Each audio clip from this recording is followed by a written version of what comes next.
সাকিব আল হাসান একদম ফেঁসে গিয়েছে। একটা কথা আছে না, অতি চালাকের গলায় দড়ি, সেটাই সাকিব আল হাসানের সঙ্গে ঘটল। সাকিব আল হাসান একটা পোস্ট দিয়েছে, সেই পোস্টে উপরে লিখেছে শুভ জন্মদিন আপা।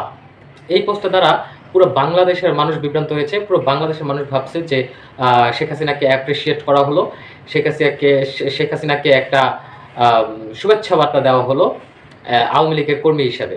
দেখুন, পার্সোনালি সাকিব আল হাসানকে আমি খুবই পছন্দ করি এবং তার ওয়ে অফ ব্যাটিং, তিনি যেই রকম একজন প্লেয়ার, আমি তার খেলাকে খুবই পছন্দ করি এবং বছরের পর বছর আমি তাকে ফলো করেছি। সো এই যে আমি তার প্রতি আমার যে একটা অবজারভেশন, সেই অবজারভেশন থেকে সাকিবকে আমি খুব ভালোভাবে চিনি। সাকিব সবসময় একটি রিস্ক নিতে চায় এবং সেই রিস্ক নিয়ে সে কিন্তু সফলতা গেইন করে। খেলার মধ্যেও দেখবেন, বোলিংয়েও দেখবেন, ব্যাটিংয়েও দেখবেন এবং তার হোল লাইফটাই কিন্তু একটা রিস্কের মধ্যে। তিনি যে কোনো জিনিসে একটা রিস্ক নিয়ে নেবে। যেমন এই পলিটিক্যাল সিচুয়েশন, এটাও কিন্তু একটা রিস্ক নিয়েছে। বিজনেস, তিনি কতগুলো বিজনেস অসফল হয়েছে, কিন্তু সেই বিজনেসে কিন্তু তিনি ঢুকেছেই। এখন বিষয়টা হচ্ছে কি, সাকিব কিন্তু বাংলাদেশে আসতে চাচ্ছে, বা সাকিবের পুরো কারসাজি তো বাংলাদেশ নিয়ে, বা বাংলাদেশে আসলেই তো তিনি হচ্ছে তার মতো করে জীবনযাপন করতে পারবে, ব্যবসা বাণিজ্য করতে পারবে, খেলাধুলা সেগুলোর মধ্যে ইনভলভ থাকতে পারবে। সো এই জিনিসটাকে মিটিগেট করতে চাচ্ছিল সাকিব আল হাসান।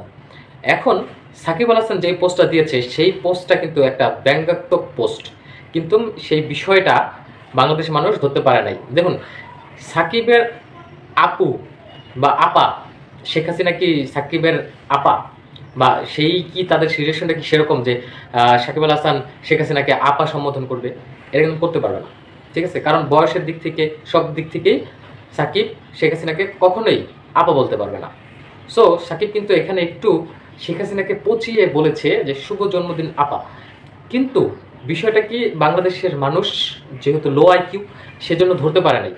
সেজন্য সাকিবকে নিয়ে প্রচুর পরিমাণ ট্রোল হচ্ছে এবং সাকিবের যেই ইচ্ছাটা ছিল যে সাকিবের যে মনোভাবটা, ব্যঙ্গাত্মক মনোভাবটা মানুষ বুঝতে পারবে, সেটা না বুঝে উল্টোটা হয়ে গেছে এবং সাকিবের জন্য বিষয়টা আরও জটিলতা সৃষ্টি হয়েছে।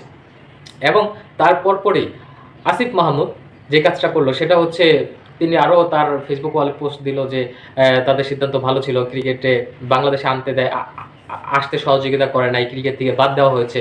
সো সেটা কিন্তু তিনি ক্লেম করেছে যে তিনিই করেছে, তারাই করেছে, যে সাকিবকে পুরো ক্রিকেট থেকে ছড়িয়ে ফেলা এটা তাদের কারসাজি, আসিফ মাহমুদের কারসাজি। এই বিষয়টা কিন্তু সাকিব আল হাসান আবার বুঝতে পেরেছে এবং সাকিব আল হাসান সেটা কিন্তু নোট করেছে, সেটা রিপ্লাই কিন্তু দিয়েছে। ফেসবুক ওয়ালে যদি যান সাকিব আল হাসানের, তখন দেখতে পারবেন যে সাকিব আল হাসান বলেছে যে ক্রিকেট থেকে যে বিচ্ছিন্ন করে দেওয়া হয়েছে সাকিবকে, সেটা কার কারসাজি সেটা বুঝতে পেরেছে সাকিব আল হাসান এবং এতে সে খুশি যে আসিফ মাহমুদ এটা মেনেছে। এইভাবে তিনি কিন্তু পোস্টটা দিয়েছে, যদিও একটু মানে এত বিস্তারিতভাবে বলে না, আমি বিস্তারিতভাবে বলছি, কিন্তু সেজন্য সাকিব যে এটা নোট করেছে, এটা বুঝতে পেরেছে, সেটা কিন্তু তিনি মেনশন করেছে। সো বুঝতে পেরেছেন কনফ্লিক্টটা কি। সাকিব আল হাসান আসলেই বাংলাদেশে ফিরতে চেয়েছিল, বাংলাদেশের মানুষকে একটু বোঝাতে চেয়েছিল অন্যভাবে, কিন্তু এটা একদম ব্যাকফায়ার করেছে।